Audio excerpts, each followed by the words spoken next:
হাই বন্ধু বান্ধৱীসকল, আপোনালোকে চাই আছে আছাম টেক ছাপোৰ্ট। আজি আমি আলোচনা কৰিম দেশৰ ৰেল বিভাগে মুকলি কৰা ৩৯০৭টা পদৰ বিষয়ে। আহক আজি আমাৰ ভিডিঅ'টো আৰম্ভ কৰোঁ। দেশৰ নিবনুৱাসকলৰ বাবে ভাল খবৰ। ৰেল বিভাগত খালী হৈছে বহুতো পদ। ৰেল বিভাগত খালী হৈছে ৩৯০৭টা পদ। এই পদসমূহৰ বাবে অনুষ্ঠিত হ'ব পৰীক্ষা।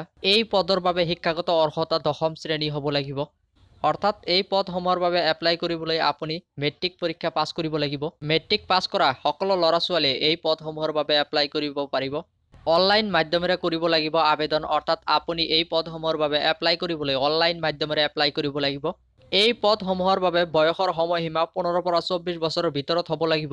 বয়সৰ ক্ষেত্ৰত OBC সকলে ৩ বছৰ আৰু ST SC সকলে 5 বছৰ ৰেহাই পাব। আপুনি এই পদসমূহৰ বাবে rrcnr.org ত লগইন কৰি আবেদন কৰিব লাগিব। এই ৱেবছাইটটোৰ লিংক মই এই ভিডিঅ'টোৰ ডিছক্ৰিপশ্যনত দি দিম। আপোনালোকে তাৰ পৰা ক্লিক কৰি এই পদসমূহৰ বাবে এপ্লাই কৰিব পাৰিব। ২০ অক্টোবৰত আবেদনৰ অন্তিম তাৰিখ। অৰ্থাৎ এই পদসমূহৰ বাবে এপ্লাইৰ লাষ্ট ডেট হৈছে ২০ অক্টোবৰ। আপোনালোকৰ যদি এপ্লাই কৰাৰ ফুল প্ৰচেছ ভিডিঅ' লাগে তেতিয়াহ'লে কমেণ্ট কৰি জনাব। আজিৰ বাবে এইখিনিয়ে। যদি আপোনালোকৰ এই ভিডিঅ'টো ভাল লাগিল তেতিয়াহ'লে মোৰ এই চেনেলটো ছাবস্ক্ৰাইব কৰি বেল আইকনটো দবাই দিব আৰু এই ভিডিঅ'টোত এটা লাইক কৰি দিব। Thank U.